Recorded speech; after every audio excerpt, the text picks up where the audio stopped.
Que bom estar aqui com vocês, viu? Hoje eu dei uma cochiladinha e quase perdi a hora. Tá gravando? Não era. A minha esposa me acordou e falou: amor, você não vai no grupo hoje? Eu, que horas são? Hoje que eu tô? Que dia que é hoje? Sabe quando você perde a noção de onde você tá? Mas que bom que deu para chegar aqui ainda. É muito bom a gente estudar a palavra de Deus. E hoje nós vamos dar continuidade ao tema do santuário. A importância do santuário que havia na terra. Lembram do santuário? De 2 compartimentos. Tinha o primeiro compartimento, tinha os móveis. E tinha o segundo compartimento, que tinha só um móvel, que era a arca. Hoje a gente vai dar continuidade, tentando entender os símbolos dos móveis. E na próxima semana, ainda para fechar o tema do santuário, nós vamos falar sobre o anticristo. O Milton me perguntou: pastor, podia falar do anticristo um dia? O que é o anticristo? Quando ele vem? E o tema do anticristo está totalmente ligado com o santuário. Então hoje a gente vai entender um pouco mais dos móveis, do significado, da importância. E aí na próxima aula a gente vai entender o anticristo, onde que ele aparece no contexto bíblico e como o santuário, a doutrina do santuário do céu, está ligada com a questão do anticristo. Sabe que tem muita gente esperando reconstruírem o santuário, o templo lá em Jerusalém, pensando que o templo lá de Jerusalém, da terra, é que tem a ver com a vinda do anticristo e tudo mais. Sabiam disso? Tem muitas pessoas pensando que o santuário da terra tem a ver com o anticristo. Então, como ele foi destruído, ele está em ruínas, criaram uma profecia. Muitas pessoas pensam que, não, então o santuário da terra vai ter que ser reconstruído, porque o anticristo vai aparecer em conexão com o santuário. E estão sempre olhando a TV quando o Donald Trump fala de qualquer coisa lá nos Estados Unidos, de Israel, eles falam: ai, tá vendo? Vai cumprir a profecia. Ele vai reconstruir o templo. É aí. Porque eles pensam que o templo de Jerusalém tem que estar reconstruído para acontecer os eventos finais. Mas nós vamos ver na Bíblia que não tem mais a ver com o santuário da terra. A vinda do anticristo, essas coisas, está conectada com o santuário do céu, onde Jesus está agora intercedendo por nós.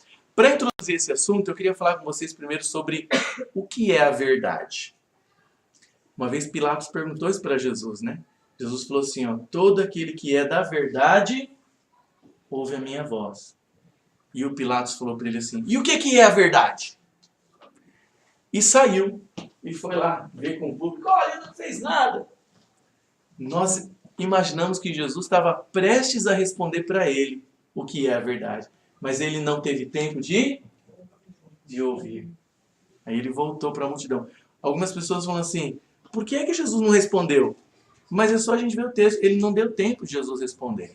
Tá? Eu não separei essa passagem. Quem que me ajuda a achar ela?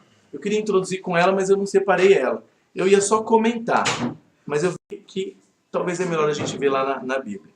Ele perguntou o que é a verdade e saiu de novo para a multidão, porque ele não deu tempo de Jesus responder. Enquanto vocês procuram aí, eu procuro no meu. Só um pouquinho. A primeira passagem eu procurei.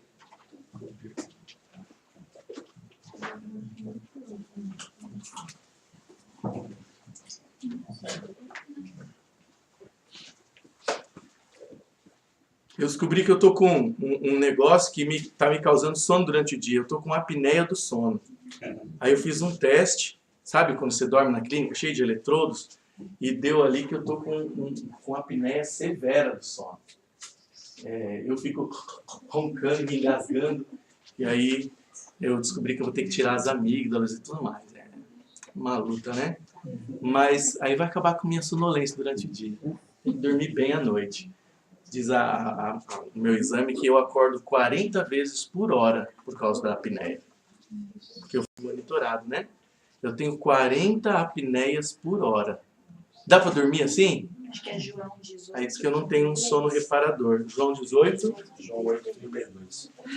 Será tão cedo assim? É lá João perto de 18. Pilatos. João 18. 33 a 38. Obrigado. É de 18. É porque no 8 ainda está longe do Pilatos. Está chegando lá. João 18. 30 aí? 33. Isso, obrigado. É isso mesmo. Obrigado. Olha só, o Pilatos estava naquela luta. Ele entrava, falava com Jesus, não via que ele era um criminoso, não parecia nada com um criminoso que ele estava acostumado a julgar. E voltava para a multidão, escuta gente, ele não fez nada, não, mas ele disse que é rei. Aí ele voltava, escuta, você é rei ou não é? Você acha que eu sou rei? O que você diz? Estão dizendo lá que você diz que é rei, mas o que você acha? Você acha que eu sou? Aí ele voltava para o povo, gente, mas você não sei o que fazer. E ele voltava para Jesus, e aí agora ele fala da verdade.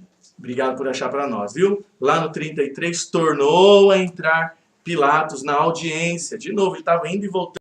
E chamou Jesus e disse-lhe, tu és o rei dos judeus? E respondeu-lhe Jesus, tu dizes isso de ti mesmo ou te disseram outros de mim? Olha o que Jesus estava tentando fazer. Jesus estava tentando arrancar dele uma confissão de fé. Tipo, Jesus estava falando assim, o que é que você está sentindo no seu coração? Você está dizendo que eu sou rei do seu coração? Você, o que você sente? Ou é porque eles estão gritando lá fora, ele diz que é o rei. Mas e você? Olha que fantástico. E aí, no verso 35, Pilatos respondeu, porventura eu sou judeu? A tua nação e os principais dos sacerdotes te entregaram a mim. O que fizeste? E respondeu Jesus, o meu reino, ele foi bem claro, sem parábolas, o meu reino não é deste mundo. Se o meu reino fosse deste mundo, pelejariam os meus servos, para que eu não fosse entregue aos judeus. Mas agora, o meu reino não é daqui, não é da terra. É do céu, mas vai dominar a terra também, né? E disse-lhe, pois, Pilatos, logo, tu és rei? E Jesus respondeu, tu dizes que eu sou rei. E eu para isso nasci, e para isso vim ao mundo, a fim de dar testemunho da... Olha aqui, eu queria começar introduzindo isso, o que é a verdade. E ele diz, todo aquele que é da verdade, ouve a minha voz. E vem a pergunta de Pilatos que o pós-moderno faz hoje. Verso 38. O que é a verdade? Hoje o pós-moderno diz que não tem verdade. E dizendo isto, tornou a ir ter com os judeus. E disse-lhes, não acho nele crime nenhum. Mas eles insistiram. E ele mesmo disse, vós tendes por costume que eu vos solte alguém na Páscoa. Veja, pior que o Brasil, né? Lá na Páscoa eles não deixavam só o preso sair para visitar a família na Páscoa. Que o Brasil deixa o preso e a família no Natal, na Páscoa, né? Você vê aquela Richthofen lá que matou a mãe, matou o pai. Ela matou os dois, né? O pai e a mãe. Mas aí ela tem liberdade para sair da prisão no dia das mães e no dia dos pais. Eu achei engraçado. É um absurdo, né? O nosso país. Só que naquele tempo era pior, porque eles soltavam um preso na Páscoa. E aí ele pensou, vão soltar Jesus, porque ele é tão bonzinho, né? Ele estava acostumado a ver os bandidão lá, cara rústica. Esse homem era tão pacífico. Aí ele deu um criminoso bem perigoso para soltar. Ele pensou, essa minha jogada não vai falhar, né? Eu falo que é a ocasião de soltar um preso pela Páscoa. Eles vão escolher ou Barrabás, que era o criminoso, era o Fernandinho Beiramar. Eu escolho Barrabás ou Jesus. Eles vão preferir Jesus. Mas o ódio contra Jesus era tanto. Se só tinha as duas opções, eles falaram, solta o Barrabás, mas ele não. Que coisa, né? Então, versículo 39, vou ler de novo. Mas vós tendes por costume que eu vos solte alguém pela Páscoa. Quereis, pois, que eu vos solte o rei dos judeus? Então todos tornaram a clamar, dizendo, este não, mas Barrabás. E Barrabás era um salteador. Por que eu quis começar com esse? Eu queria falar sobre a verdade. O que é a verdade? E hoje nós vivemos no que chamam de mundo pós-moderno, em que não há verdade. Mas veja que eles dizem que não há verdade só no âmbito moral. Porque se você perguntar para eles qual é a capital de Curitiba, desculpem, qual é a capital do Paraná, ele vai dizer não, é Curitiba. Quanto é 2 mais 2? É 4. Então eles sabem que existem verdades, mas para eles, quando eles dizem que não há verdade, é em um aspecto. Moral. É um moral. Então assim, isso aqui é errado. Por que é errado? Quem te ensinou que é errado? Tem cultura que não é. A questão da sexualidade. Mas por que homem com homem não pode? Na sua cultura não pode. Mas por quê? Porque a sua religião te ensinou. Mas se não tivesse religião, ia ser errado. Olha que perigo. Quem disse que é homem? Não, mas é homem porque ele tem um pipi. Não, mas ele escolhe quando ele crescer. Que loucura isso, né? Então, nós vivemos num mundo em que dizem que não há verdade. E, gente, e isso entra no campo da religião também. Porque o pós-moderno diz assim, ó, para você é verdade que existe um Deus? Eles dizem, então tá bom. Para você isso é verdade, para mim não. Para mim não. Essa é a minha verdade, para você essa é a sua. Como se houvessem várias verdades. Mas eu creio que se Jesus pudesse dizer para Pilatos, responder, porque o Pilatos, eu acho que ele perguntou, o que é a verdade? Aí saiu. Eu imagino Jesus assim, e o Pilatos foi embora. Eu imagino que ele diria o que está em João capítulo 14, versículo 6. Ele diz assim, eu sou o caminho, a verdade e a vida. Vocês sabiam que Jesus estava usando uma figura de linguagem que não está na Bíblia, mas que está nos registros judeus da época de Jesus? Eles chamavam o santuário que nós estamos estudando, eles chamavam as 3 partes do santuário, que era o pátio, onde tinha o altar de sacrifício, aí o segundo compartimento e depois o terceiro, que é o Santíssimo, eles chamavam de caminho, verdade e vida. Olha que interessante. Existem vários documentos judeus da época de Jesus, pouco antes, que eles se referiam ao santuário, ao sistema do santuário completo, como o caminho, a verdade e a vida. O caminho era o pátio, fora do tabernáculo. Tudo que tinha no pátio era o altar de sacrifícios, o altar de holocausto, e uma bacia para o sacerdote se lavar antes de entrar. Eles falavam que aquele era o caminho. Tinha que haver um sacrifício. Tinha que haver um substituto para morrer no lugar do pecador. Então ali era o caminho. No lugar santo, que era o primeiro, o segundo, né, se for considerar o pátio como o primeiro, quando o sacerdote entrava ali, eles chamavam de a verdade. O caminho, a verdade, tinha que ter alguém ministrando, intercedendo pelo povo, tinha lá a mesa com os pães, Jesus é o símbolo do pão, aquilo era a verdade. E finalmente o dia do juízo, que era o dia final, o dia da expiação, quando ele entrava no lugar santíssimo, onde estava a arca, aquilo era chamado de vida. Porque finalmente todo o santuário era purificado e o povo estava perdoado. E eles faziam uma festa de 7 dias habitando em cabanas. Tudo isso a gente vê lá no Velho Testamento, em Êxodo e Levítico, Deus dando as instruções. O dia da expiação era tão importante que era um símbolo dos pecados perdoados no juízo final. E o povo habitava em cabanas, fazendo festa por 7 dias. E isso provavelmente é um símbolo da festa que vai durar a gente indo para o céu depois que Jesus voltar. Lembra que a gente viu no Apocalipse uma parte que fala assim, ó, e houve silêncio no céu por meia hora. Aí eu não sei quantos que lembram que a gente fez o cálculo, quanto que é meia hora em profecia e dá 7 dias. É o tempo que leva a nossa viagem ao céu junto com Jesus, que era representado por esses 7 dias que eles faziam festa morando fora de casa, em cabanas. Que nesse período, se a gente estiver indo para o céu, nesse período de 7 dias, a gente vai estar fora de casa, né? Não vai estar nem na terra ainda e nem no céu. Vai estar habitando em, entre aspas, cabanas, 7 dias. É a viagem para o céu. Depois do dia da expiação, depois do caminho, da verdade e da vida, eles comemoravam. Era a última festa de Israel. Era 7 dias acampados, morando em cabanas e fazendo uma grande festa. Jesus diz que Ele é o caminho, a verdade e a vida. Então Jesus está dizendo que todos aqueles símbolos no santuário, que eles chamavam de caminho, verdade e vida, representam Ele.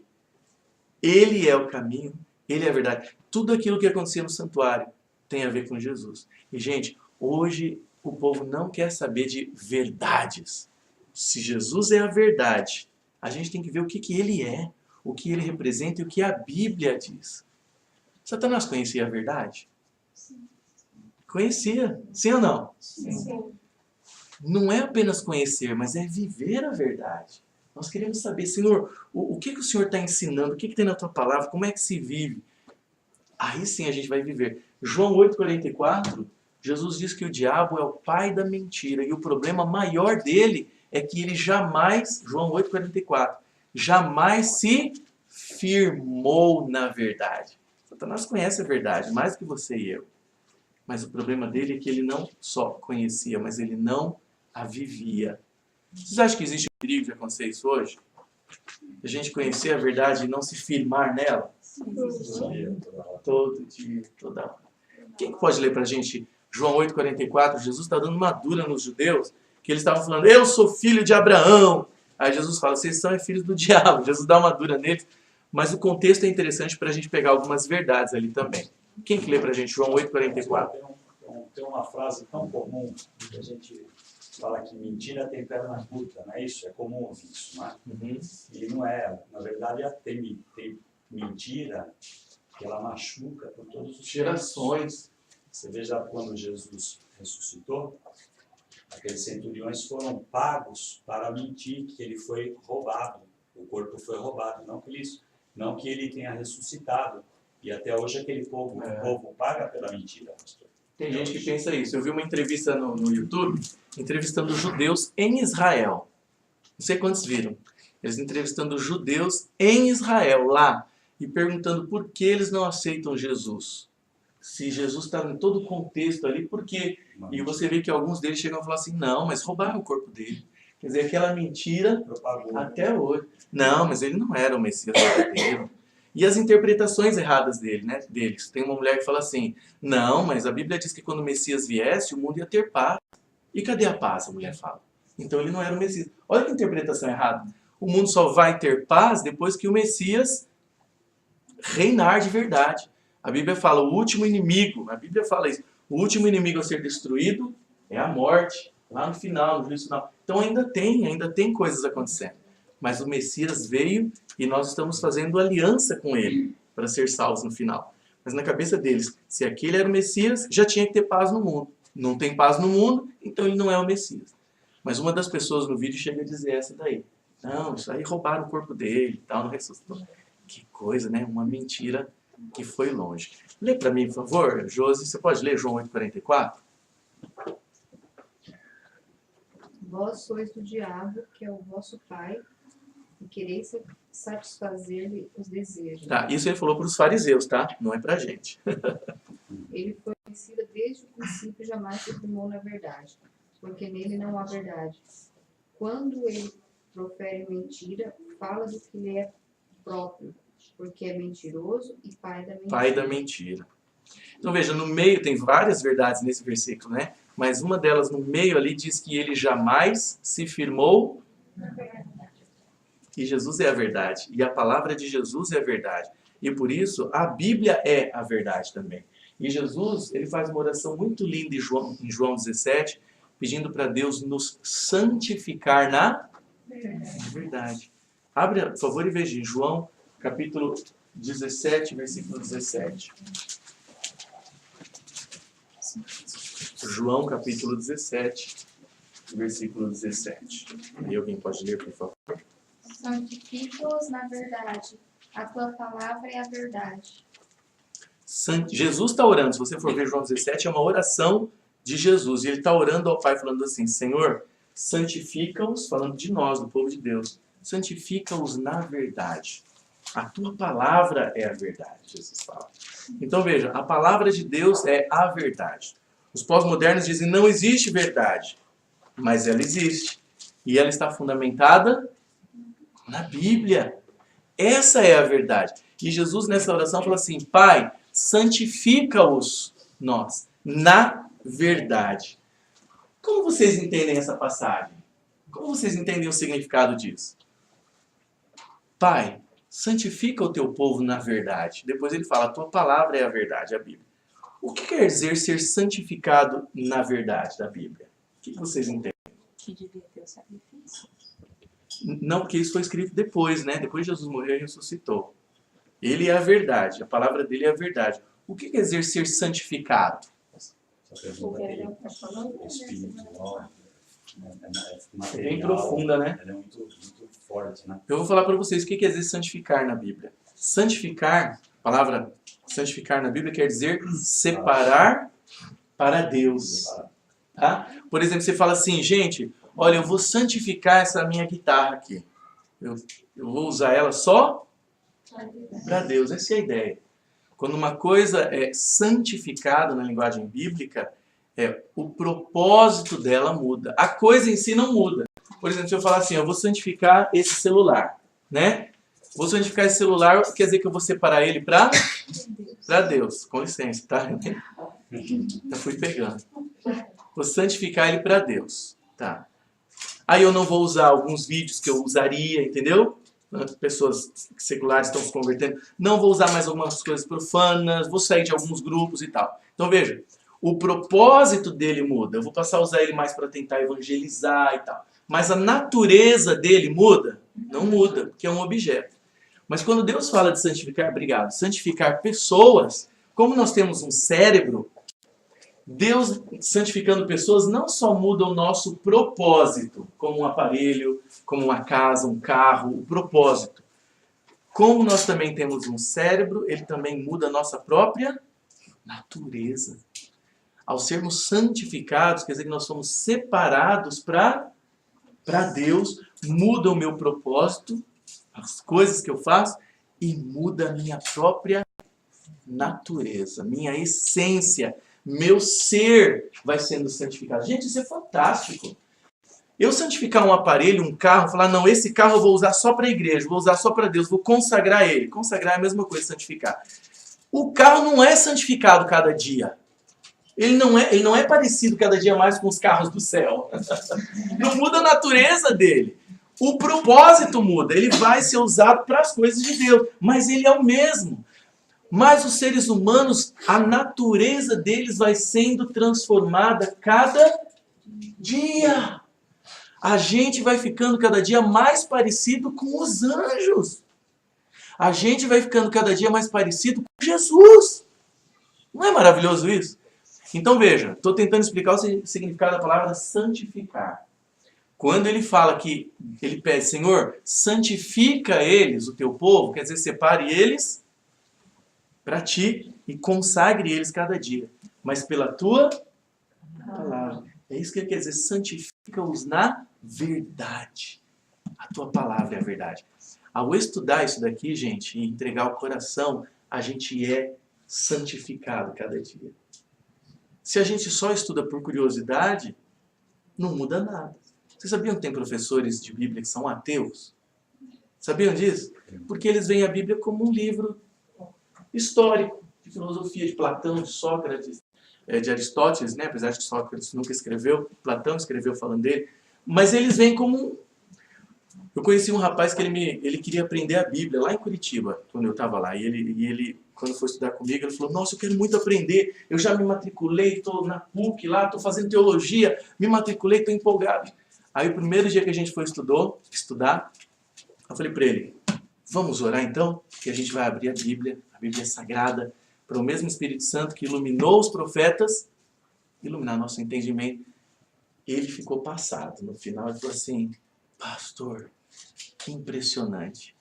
Você ora antes de ler a Bíblia porque você considera ela sagrada. Ele falou, os meus professores na PUC são ateus. Eles ensinam a Bíblia como um livro antigo, interessante, curioso, mas não inspirado por Deus. E quanto mais a gente lê e pedindo para Deus essa iluminação, a gente vai sendo santificado pela verdade. E a gente vai se firmando na verdade, se estabelecendo nela. Vocês viram o que ela leu sobre Satanás? Ele jamais se firmou na verdade. Ele conhece, mas ele não é santificado por ela. E, gente, sem a santificação, ninguém vai para o céu. Senão Deus vai salvar um monte de ímpios que não mudaram nada. Lê a Bíblia, lê a Bíblia, lê a Bíblia, lê a Bíblia, mas não muda nada. Não vai para o céu. Se não for santificado. É isso que Jesus está falando. A palavra tem que nos transformar. Abra sua Bíblia em Hebreus, capítulo 12, versículo 14, por favor. E já fica aberto em Hebreus, que aí a gente vai entrar aqui na questão do santuário. Hebreus 12, 14.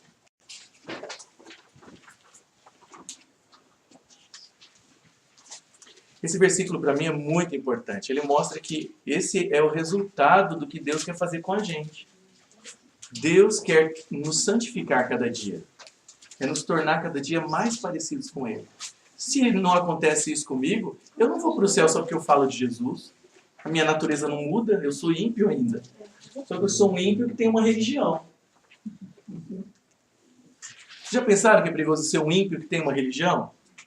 Um ímpio que fala de Deus e de Bíblia, mas continua egoísta, continua com pensamentos adúlteros, continua maledizente, falando mal. Hebreus 12, 14. Quem que pode ler, por favor? Segui a paz com todos os homens e a santidade, sem a qual nenhum homem verá o Senhor. Interessante, lá fala santidade, não santificação. Interessante. Porque a santificação é um processo, né? A palavra santificação quer dizer cada dia com Deus, cada dia mais parecido com Ele.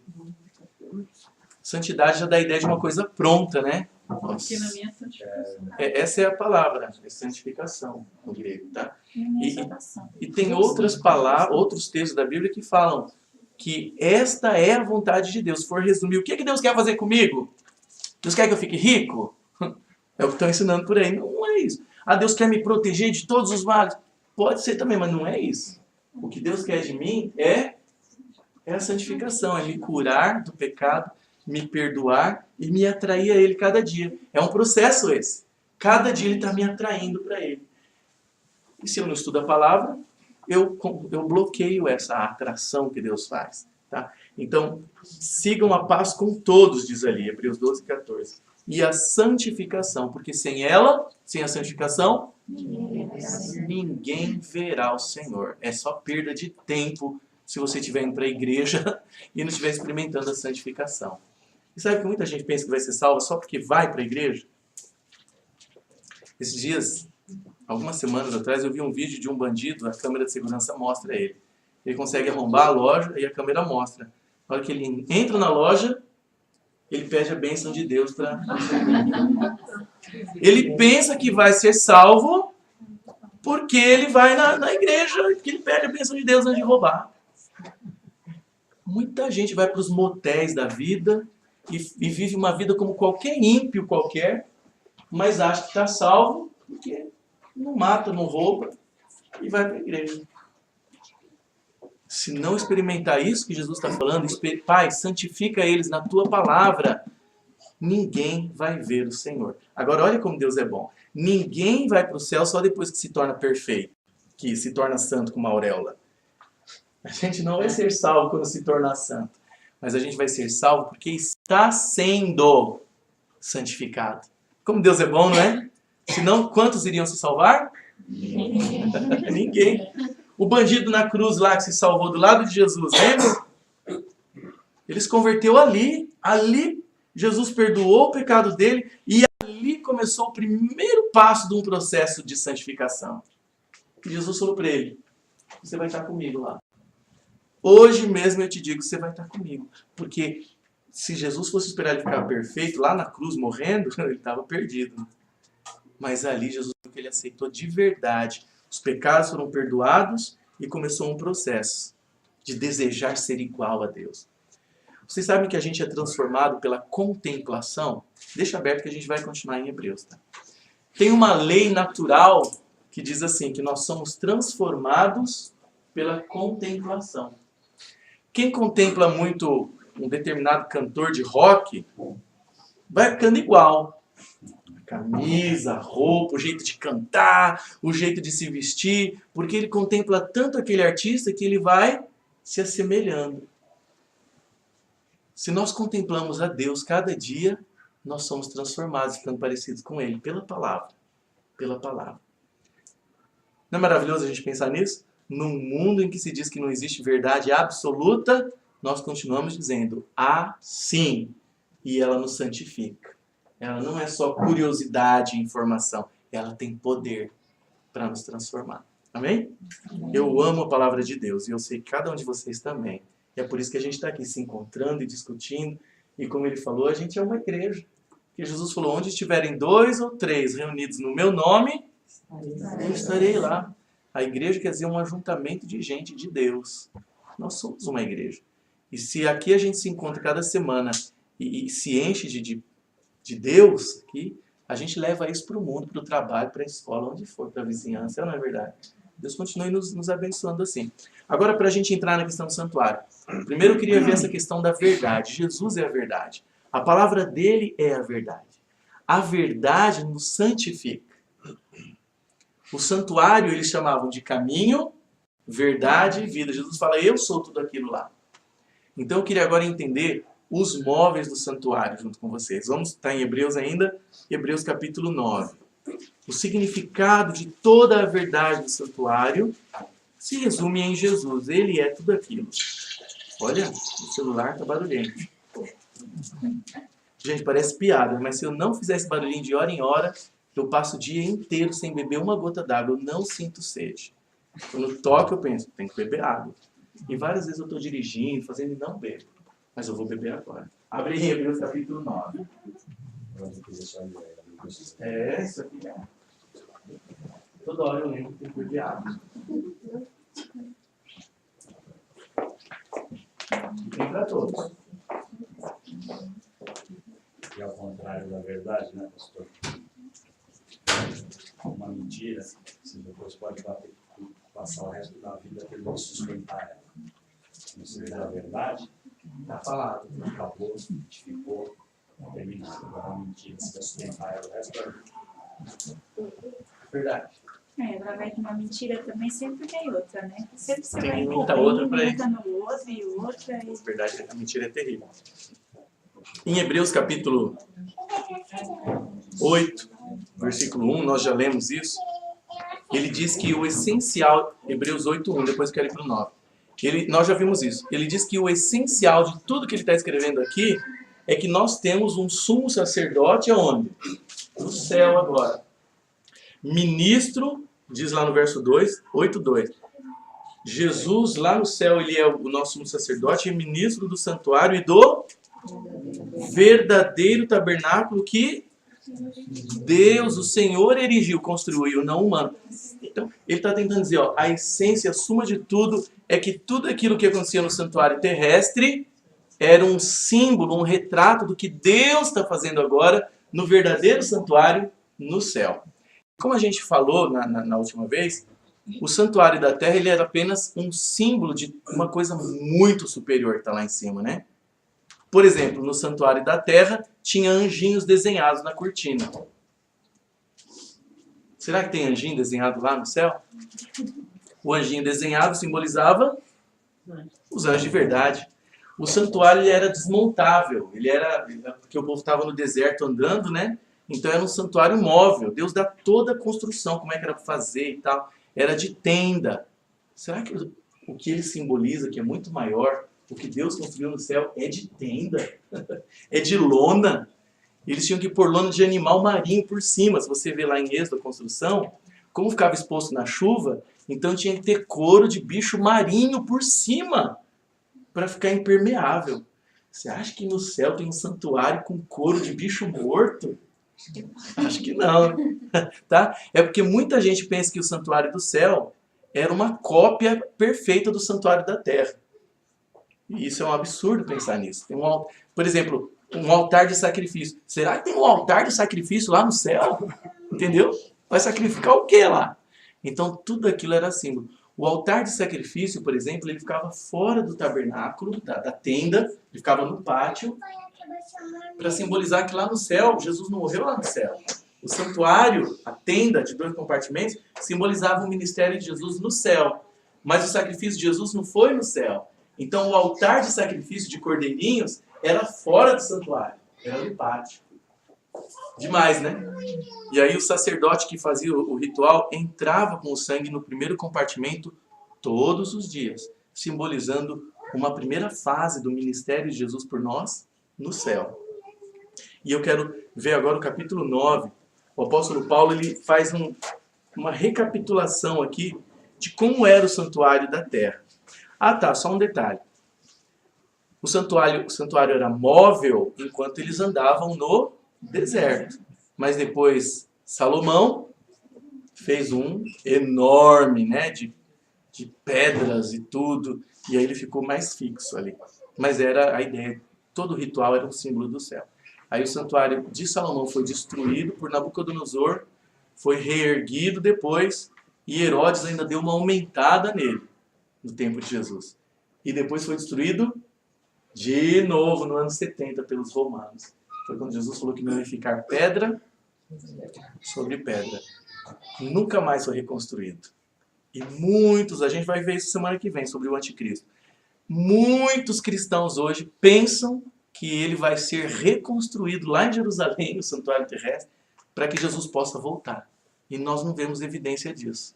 Bom, vamos abrir um parênteses. São Paulo construíram O Edir Macedo fez um, né? no braço. E diz que esse que ele fez custou 800 milhões de reais. Já pensou? Diz que ele tentou seguir as dimensões do santuário de Salomão, altura, majestade. E eles têm uma coisa assim com Jerusalém, que eles acham que tudo que vem de lá é santo, né? Então trouxe pedras de Jerusalém, palmeiras de Jerusalém, porque é santo tudo que vem de lá. Será que o que vem de lá é santo? Só porque Jesus andou por lá? Vocês rejeitaram Jesus, né? Então é impressionante. E o povo considera que aquele templo é mais santo que os outros. Será que é? Será que o templo é santo hoje? Os templos, as igrejas são santos? Pensa bem. Eles só são santos se Deus estiver lá com a gente, né? Na Bíblia, a gente tem uma curiosidade muito interessante. Quando a Bíblia fala de igreja, ela nunca fala, no Novo Testamento, nunca fala do templo, da construção, sabiam? Sempre que na Bíblia fala da palavra igreja, eclésia, no grego original, é o povo de Deus reunido. É o povo de Deus unido. Portanto, o templo de tijolo que a gente chama de igreja só se torna igreja quando a igreja se reúne lá. Então, a gente tem a ideia de, não, aqui o lugar é santo. Tá, é santo enquanto a gente está fazendo culto lá para Deus. Mas é tijolo. A gente tem perigo de se tornar místico. Achar que o tijolo da igreja é mais santo que o tijolo da minha casa. Mas ele é tão santo quanto, no sentido de tem que ser usado para Deus. Tá? É como eu falei no começo do celular, no exemplo do celular. Eu posso consagrar o celular para Deus, torná-lo santo, no sentido bíblico, de separado para Deus. Mas, como eu falei, ao consagrar um objeto, eu só mudo o propósito dele, mas eu não mudo a sua natureza. Então, a igreja é consagrada para ser usada para Deus. Mas a natureza dela não muda, o tijolo dela é igual ao da minha casa. Tá? Então, o templo lá do Brás não é mais santo que os outros. É construção igual. Mas é curioso, né? Achar que porque trouxe coisas de Israel é consagrado. E quando nós sairmos daqui volta aqui se torna uma casa nova. Aqui se torna uma casa e santa porque mora uma pessoa de Deus aqui, né? No sentido, enquanto ela está aqui. Bem interessante isso. Aí Paulo faz uma recapitulação, capítulo 9. Ele fala, ora, a primeira aliança, que ele está falando que era no sangue de animais, lá no santuário terrestre. A primeira aliança também tinha preceitos de serviço sagrado e o seu santuário terrestre. Com efeito, foi preparado o tabernáculo, cuja parte anterior, ele está falando do primeiro compartimento, lá onde estava a primeira tenda, onde estavam o candeeiro e a mesa e a exposição dos pães, se chama o santo lugar. Então ele está falando do lugar santo. Tinha 3 móveis lá. Ó, lá no pátio, fora da tenda, só tinha o altar de sacrifício e uma bacia para lavar as mãos, se consagrando antes de entrar. Um símbolo até de batismo, de lavagem, um monte de coisa aí. No primeiro compartimento, na primeira tenda, tinha 3 móveis, que ele recapitula aqui. Tinha uma mesa com 12 pães, a gente vê isso tudo lá no Velho Testamento, quando está fazendo o ano bíblico. Tinha uma mesa com 12 pães, 12 é o símbolo do povo, de Deus também. Tinha do outro lado da tenda uma vela, um candelabro de 7 velas, que eram copinhos de azeite queimando as velas.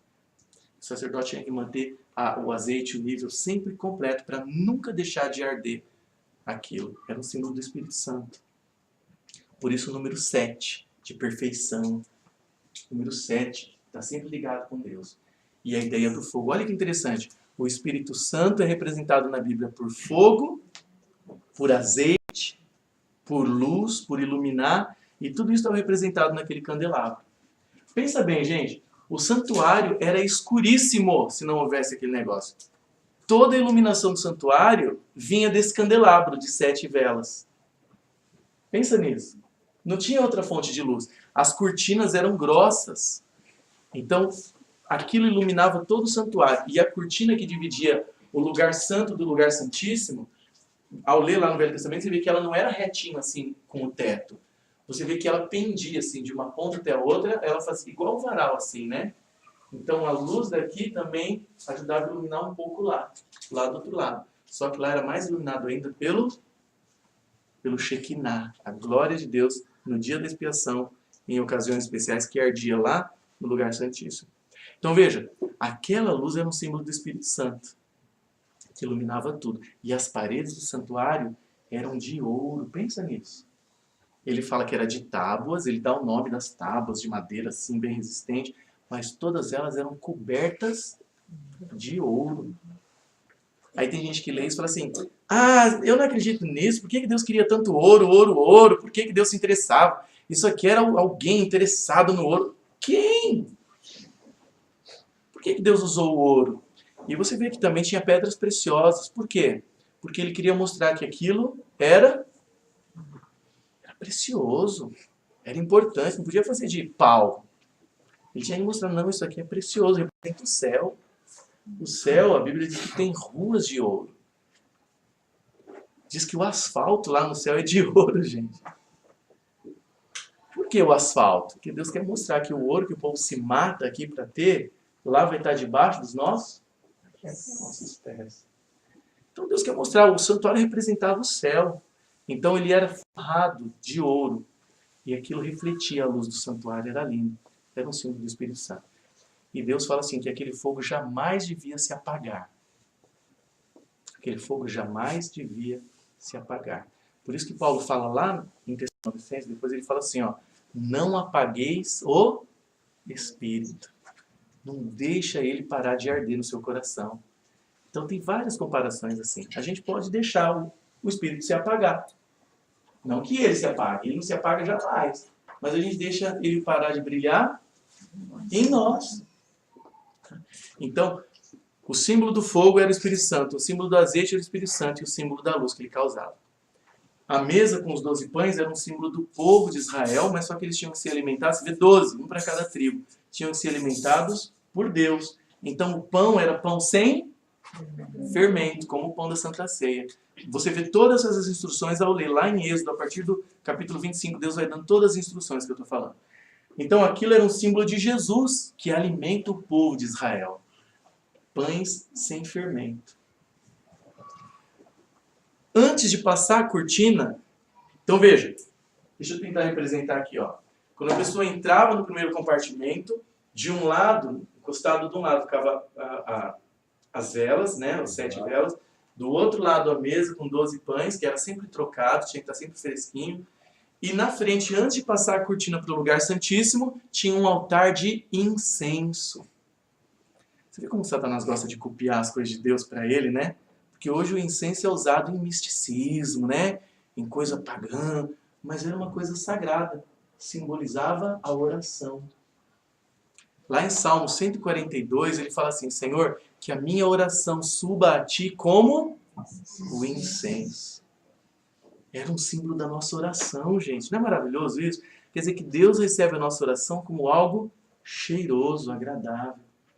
E alguns acreditam que o propósito do incenso, além de representar a oração, era também para não deixar mau cheiro no santuário. O que entrava no santuário todo dia? Sangue. Não era refrigerado, estava no calor do deserto. Então, os estudiosos aí que discutem isso, eles sabem que Deus tem propósito em tudo. Então, além do incenso representar a oração porque era cheiroso, era também para não deixar o santuário mal cheiroso e não juntar moscas e criar contaminação por causa da fumaça. Tá bom? Só um pouquinho. Você confirma para mim, Ivan, é Salmo 142, 2 mesmo? Ou falhou minha memória? Que ele fala, suba a minha oração diante de ti como um incenso. Era o símbolo. Enquanto você olha lá, eu ouço você. Não, uma dúvida. Quem que era responsável por cuidar, né, desse ambiente? Que não era qualquer um que poderia entrar, cuidar, trocar os pães, incenso, essas coisas. Eram os levitas. Os levitas e os sacerdotes, que tinham que ser também da tribo de Levi. E Deus separou eles por turnos. Quando você vê Deus organizando o santuário, a partir do finalzinho de Êxodo, capítulo 25, se não me engano, em diante, aí ele separa os levitas também por partes. Ele fala, os levitas descendentes de Gerson vão cuidar das cortinas, na hora de desmontar e de montar. Os descendentes de tal vão cuidar de tal parte, das tábuas, e vão carregar tudo em ordem. E os tais vão fazer isso e aquilo, vão carregar a arca. Então eram os levitas que faziam Era isso. bem, tinha uma gestão. Tinha toda uma gestão, e Deus dividiu eles em 24 turnos também. Cada turno cuidava 15 dias do santuário. Olha que legal. Então, 24 turnos, o ano tem 12 meses, né? 24 turnos, cada um cuidava 15 dias do santuário. Mas para entrar no lugar santo, só o sacerdote podia. Além de ser levita, tinha que ser sacerdote. Tá? Era isso mesmo? 141:2. Obrigado. 141:2. O que diz lá? Lê para mim, por Que a favor. minha oração seja colocada diante de ti como incenso, e eu levantar as minhas mãos como sacrifício da tarde.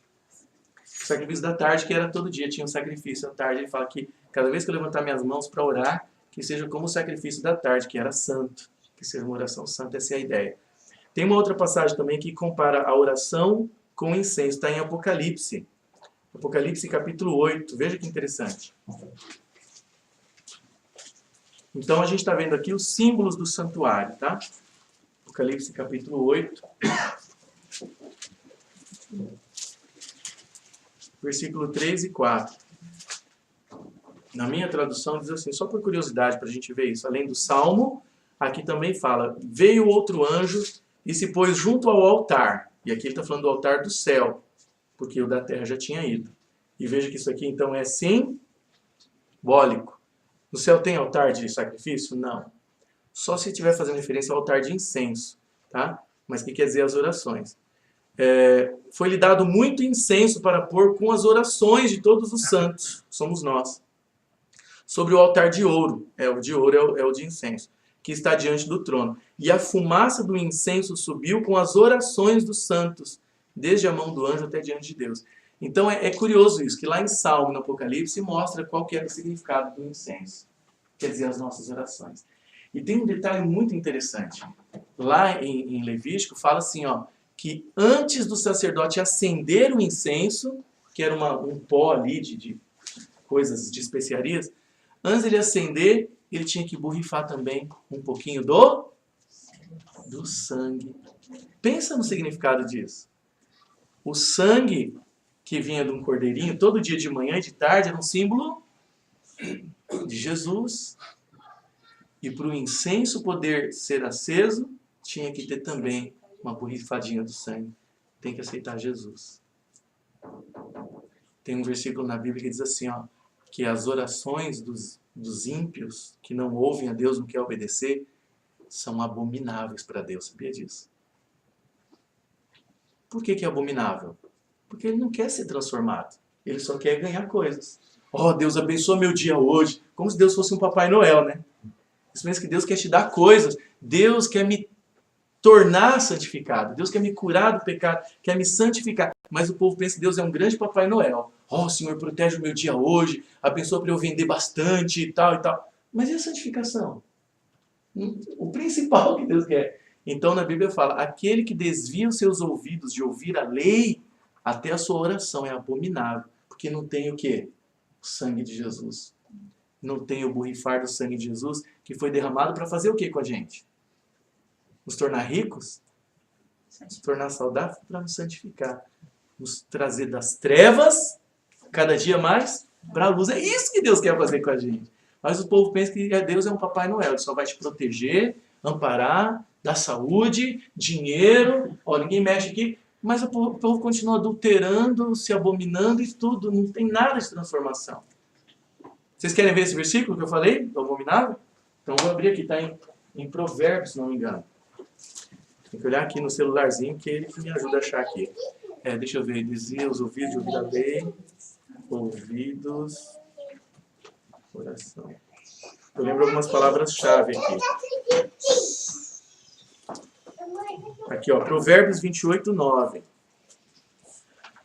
O incenso, que simbolizava a oração cheirosinha para Deus, gostosa, agradável, tinha que ter uma borrifadinha assim do sangue. A nossa oração, gente, tem que ter também a borrifadinha do sangue de Jesus.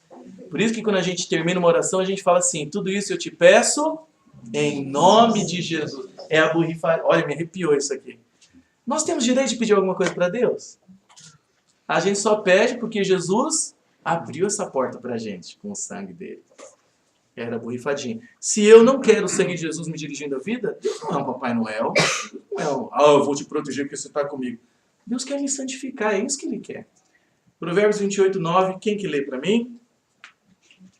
O que desvia os ouvidos de ouvir a lei, até a sua oração será Abominável. Uma vez eu fui falar de Jesus para uma pessoa que tinha se afastado da igreja, eu não conhecia ele direito, me levaram a conversar com ele, ele estava revoltado com a igreja. Não, todo mundo é hipócrita e tal, né? Mas ele era um também. Mas tal. Aí ele conta um caso em que ele foi sair com uma mulher, que já estava tudo largado mesmo. Ele foi sair com uma mulher casada da igreja. Isso acontece na igreja hoje? Infelizmente. Mas Deus, Deus sabe. E ele conta isso como exemplo de que todo mundo na igreja era hipócrita, né? Mas fazer o quê? Foi a imagem que ele teve. Ele só se envolveu com as pessoas erradas também. E ele diz que ele saiu com essa mulher casada, foi para um motel. Dói até te falar isso, né? Mas eu estou passando para vocês terem uma ideia do que ele me falou. E diz que depois que eles já tinham feito a arte, aí eles pediram lanche, aí diz que veio o lanche, ele foi pegar no lanche para comer e ela bateu na mão dele. Falou, não, vamos orar primeiro. Ele falou isso. Você acha que a mulher queria orar? Ele falou, eu fiquei olhando pro cara dela assim e tal, né? Quer dizer, ela estava mais iludida que... estava mais errada que ele.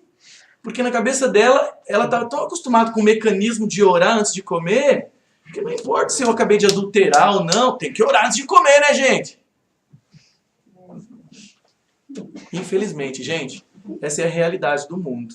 Muitas orações para Deus não são bem-vindas, enquanto elas não tiverem o sangue.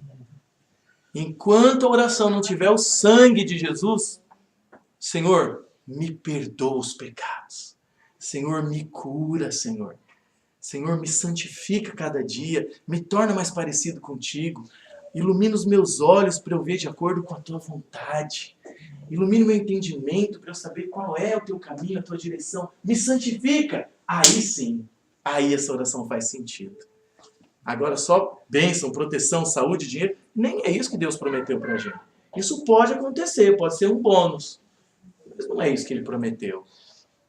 Ele disse, no mundo tereis, mas tenham um bom ânimo, porque eu venci o mundo. Então, aquele incenso simbolizava a oração.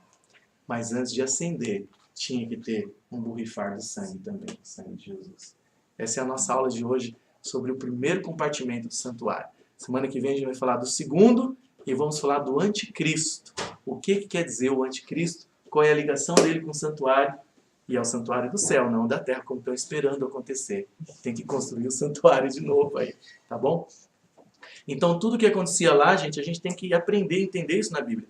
Tudo que acontecia no santuário da terra é porque tinha um significado muito importante do ministério de Jesus hoje por nós no céu. Alguém tem alguma pergunta para a gente fechar?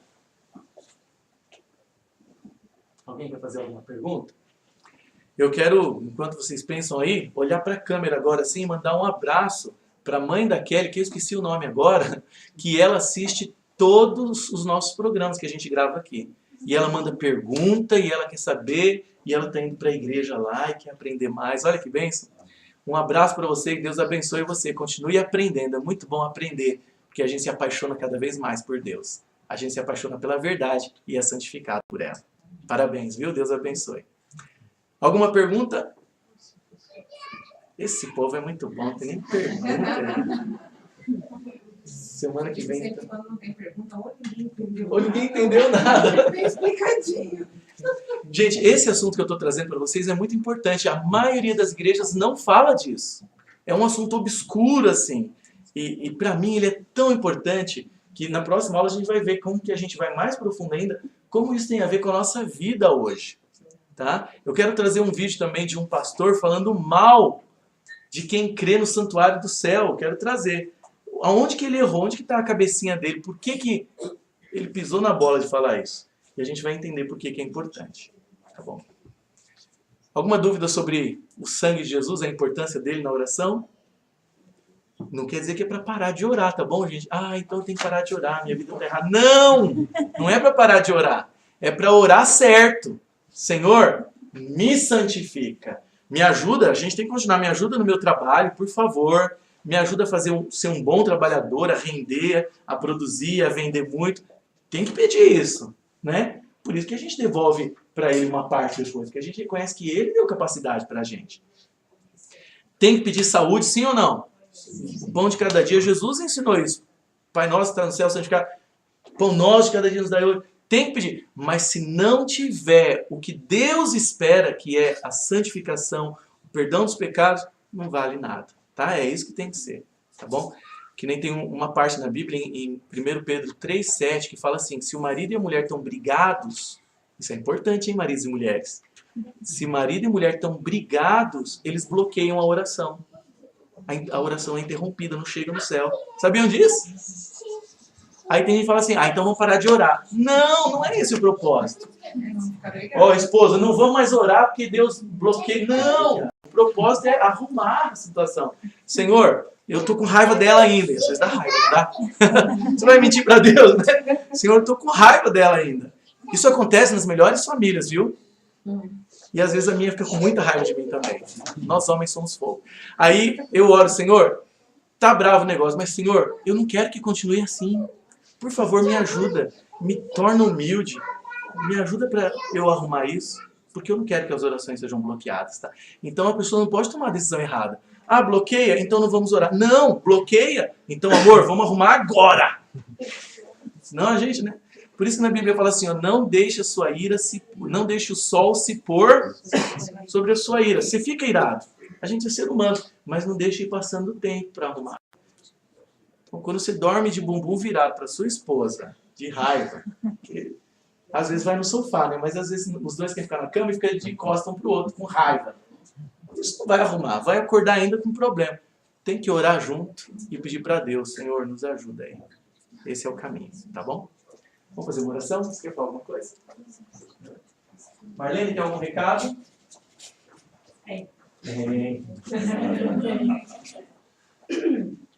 Bom, semana que vem nós vamos comemorar os aniversariantes do mês de agosto. Acho que não tem ninguém aqui de agosto, né? Tem alguém de agosto? Sim. Ah, você foi... Ontem. Foi ontem.